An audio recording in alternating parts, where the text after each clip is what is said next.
ഏവർക്കും ലേണേഴ്സ് കോർണറിൻ്റെ പുതിയൊരു വീഡിയോയിലേക്ക് സ്വാഗതം. ഇന്ന് നമ്മൾ ഡിസ്കസ് ചെയ്യാൻ പോകുന്നത് 6ാം ക്ലാസ്സിലെ ഇംഗ്ലീഷ് ടെക്സ്റ്റ് ബുക്കിലെ 5ാമത്തെ യൂണിറ്റിലുള്ള if I can stop one heart from breaking എന്ന് പറയുന്ന പോയത്തിൻ്റെ ക്വസ്റ്റ്യൻ ആൻസേഴ്സ് ആണ്. ഈ ഒരു പോയത്തിൻ്റെ എക്സ്പ്ലനേഷൻ നമ്മളുടെ ചാനലിൽ ഓൾറെഡി അപ്ലോഡ് ചെയ്തിട്ടുണ്ട്. അതിൻ്റെ ലിങ്ക് ഞാൻ ഡിസ്ക്രിപ്ഷനിൽ കൊടുത്തേക്കാം.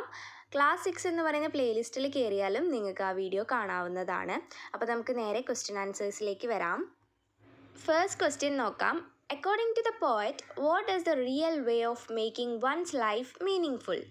അതായത് നമ്മളുടെ പോയറ്റിൻ്റെ അതായത് കവിയുടെ അഭിപ്രായ പ്രകാരം ഒരു ആളുടെ ലൈഫ് അത് അർത്ഥവത്തായിട്ട് മാറുന്നത് എങ്ങനെയാണ്, മീനിങ് ആയിട്ട് മാറുന്നത് എങ്ങനെയാണ് എന്നുള്ളതാണ് ചോദ്യം. ആൻസർ ഞാൻ മുകളിലാണ് കൊടുത്തിട്ടുള്ളത്, നിങ്ങൾക്ക് കാണാമല്ലോ. According to the poet, once life becomes meaningful when one help someone from breaking their heart or helps a person who is suffering from any kind of problems. അതായത് നമ്മളുടെ പോയറ്റിൻ്റെ അഭിപ്രായ പ്രകാരം ഒരാളുടെ ജീവിതം മീനിങ് ഫുൾ ആകുന്നത് മറ്റൊരാളുടെ ഹൃദയം തകരുന്നതിൽ നിന്ന് അയാളെ ഹെൽപ്പ് ചെയ്യുകയോ അല്ലെങ്കിൽ ഏതെങ്കിലും ഒരാൾ അദ്ദേഹം ഏതെങ്കിലും തരത്തിലുള്ള പ്രശ്നങ്ങളിൽ സഫർ ചെയ്യുന്ന ഒരാളാവാം, അങ്ങനെയുള്ള ആളുകളെ ഹെൽപ്പ് ചെയ്യുകയോ ചെയ്യുന്ന ആളുകളുടെ ജീവിതമാണ് മീനിങ് ഫുൾ ആവുന്നത് എന്നാണ് നമ്മളുടെ പോയറ്റ് പറയുന്നത്. നെക്സ്റ്റ് ക്വസ്റ്റ്യൻ നോക്കാം. Why does the poet repeat the line I shall not live in vain in this poem? ഈ ഒരു പോയത്തിൽ എന്തുകൊണ്ടാണ് poet I shall not live in vain എന്ന് പറയുന്ന ലൈന് റിപ്പീറ്റ് ചെയ്യുന്നത് എന്നാണ് ചോദിക്കുന്നത്. I shall not live in vain എന്ന് പറഞ്ഞാൽ എന്താണ്? വെയിൻ എന്ന് പറഞ്ഞാൽ പാഴായ അല്ലെങ്കിൽ വ്യർത്ഥമായ എന്നൊക്കെയാണ് മീനിങ്. അതായത് ഞാൻ ജീവിക്കുന്നത് ഒരു പാഴായ ജീവിതമല്ല, അർത്ഥവത്തായതാണ് എന്നുദ്ദേശിക്കുന്ന ഒരു ലൈനാണിത്. അപ്പോൾ എന്തുകൊണ്ടാണ് ഇത് റിപ്പീറ്റ് ചെയ്ത് വരുന്നത് എന്നാണ് ചോദിക്കുന്നത്. നമുക്ക് ആൻസർ ചെയ്യാം. ആൻസർ താഴെയാണ് കൊടുത്തിട്ടുള്ളത്. In this poem, the poet repeats the line I shall not live in vain because through this line she emphasizes that one's life becomes worthier if he or she is concerned about others or every living creature. അതായത് ഈ ഒരു പോയത്തിലൂടെ I shall not live in vain എന്ന് പറയുന്ന ലൈന് repeat ചെയ്യുന്നതിലൂടെ poet ഊന്നിപ്പറയുന്നത് എന്താണെന്ന് വെച്ചാൽ, എംഫസൈസ് എന്ന് പറഞ്ഞാൽ ഊന്നിപ്പറയുന്നത് ഒരാളുടെ ജീവിതം മൂല്യമുള്ളതാവുന്നത് അവൻ അല്ലെങ്കിൽ അവൾ മറ്റുള്ളവരുടെ കാര്യത്തിൽ അല്ലെങ്കിൽ എല്ലാ ജീവജാലങ്ങളുടെയും കാര്യത്തിൽ കൺസേൺഡ് ആവുമ്പോഴാണ്, അതായത് ഉത്കണ്ഠ ഉണ്ടാവുമ്പോഴാണ്. നമ്മളുടെ ചുറ്റുമുള്ള മനുഷ്യരാവാം അല്ലെങ്കിൽ മൃഗങ്ങളാവാം എന്തെങ്കിലും ജീവികളൊക്കെ ആവാം, അവർക്ക് ഹെൽപ്പ് വേണ്ട സമയത്ത് നമ്മളുടെ ആരും ആയിരിക്കില്ല, ഒരു പക്ഷേ അപരിചിതരായിരിക്കാം, പക്ഷേ നമുക്ക് പറ്റുന്ന ഹെൽപ്പ്, നമ്മളെ കൊണ്ട് ചെയ്യാൻ പറ്റുന്ന ഹെൽപ്പ് നമ്മൾ അവർക്ക് ചെയ്തു കൊടുക്കുക. അങ്ങനെ മെൻറ്റാലിറ്റി ഉള്ള ആളുകളുടെ ലൈഫാണ് വർത്തിയർ ആയിട്ട് മാറുന്നത്, മൂല്യമുള്ളതായിട്ട് മാറുന്നത്.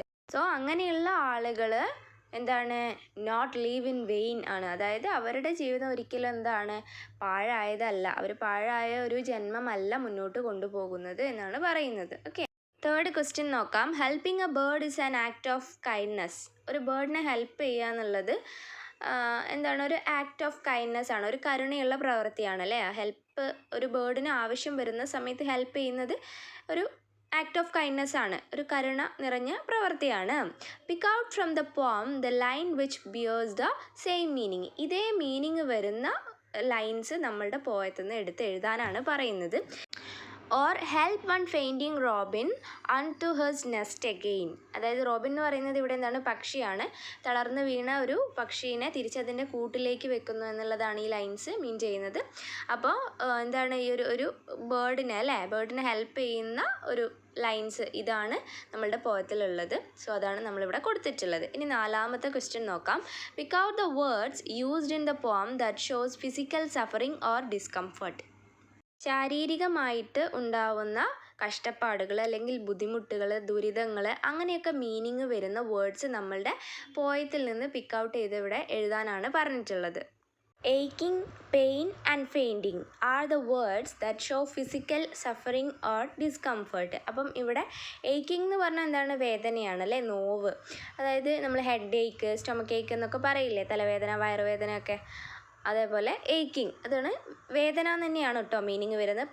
പെയിൻ നമ്മൾ ഇപ്പം എന്താണ്, ഹാൻഡ് പെയിൻ ഉണ്ട് എന്നൊക്കെ പറയില്ലേ, വേദന തന്നെയാണ്.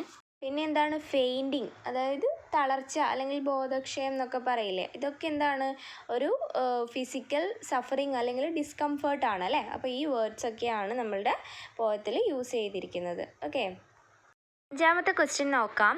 The title of the poem if I can stop one heart from breaking tell us about the importance of helping others. അതായത് നമ്മളുടെ പോയത്തിൻ്റെ title if I can stop one heart from breaking എന്നുള്ളത് തന്നെ നമ്മളോട് പറയുന്നത് എന്താണ്?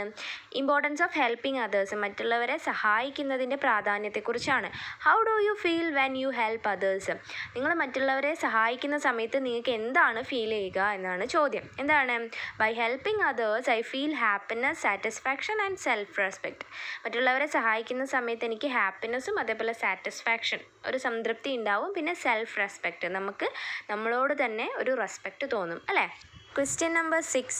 Choose a suitable theme for the poem from the box given below. താഴെ കൊടുത്തിരിക്കുന്ന ബോക്സിൽ നിന്ന് നമ്മളുടെ പോയത്തിന് അനുയോജ്യമായിട്ടുള്ള ഒരു തീം അത് സെലക്ട് ചെയ്ത് എഴുതാനാണ് പറഞ്ഞിട്ടുള്ളത്. എന്തൊക്കെയാണ് കൊടുത്തിട്ടുള്ളത്? ഫ്രീഡം അല്ലേ. ഫ്രീഡം എന്ന് പറഞ്ഞാൽ എന്താണ്? സ്വാതന്ത്ര്യം. ഓണസ്റ്റി എന്ന് പറഞ്ഞാൽ എന്താണ്? സത്യസന്ധത. പിന്നെ കൈൻഡ്നെസ്, കരുണ അല്ലേ. യൂണിറ്റി മീൻസ് ഒത്തൊരുമ അല്ലെങ്കിൽ ഐക്യം എന്നുള്ളതാണ്. ഹാപ്പിനെസ്, സന്തോഷം അല്ലേ. അപ്പം ഇതിൽ നമ്മളുടെ ഈ ഒരു പോയത്തിന് ഏറ്റവും മാച്ച് ആയിട്ടുള്ള തീം ഏതാണ്? കൈൻഡ്നെസ് ആണ് അല്ലേ, കരുണ ആണ്. അപ്പോൾ നമുക്കിവിടെ കൈൻഡ്നെസ് കൊടുക്കാം. സോ ഇത്രയാണ് ക്വസ്റ്റ്യൻ ആൻസേഴ്സ് വരുന്നത്. അപ്പോൾ നമ്മുടെ പോയത്തിൻ്റെ എക്സ്പ്ലനേഷൻ ഓൾറെഡി നമ്മൾ ചാനലിൽ അപ്ലോഡ് ചെയ്തിട്ടുണ്ട്, അത് നിങ്ങൾക്ക് കയറി കാണാം കേട്ടോ. സോ ഈ വീഡിയോ നിങ്ങൾക്ക് യൂസ്ഫുൾ ആയിട്ടുണ്ടെങ്കിൽ എൻ്റെ ചാനലൊന്ന് സബ്സ്ക്രൈബ് ചെയ്യാനും ലൈക്ക് ചെയ്യാനും അതേപോലെ നിങ്ങളുടെ കൂട്ടുകാരിലേക്ക് ഈ വീഡിയോ ഒന്ന് ഷെയർ ചെയ്യാനും ഹെൽപ്പ് ചെയ്യുക കേട്ടോ. So see you with another video. Thanks for watching.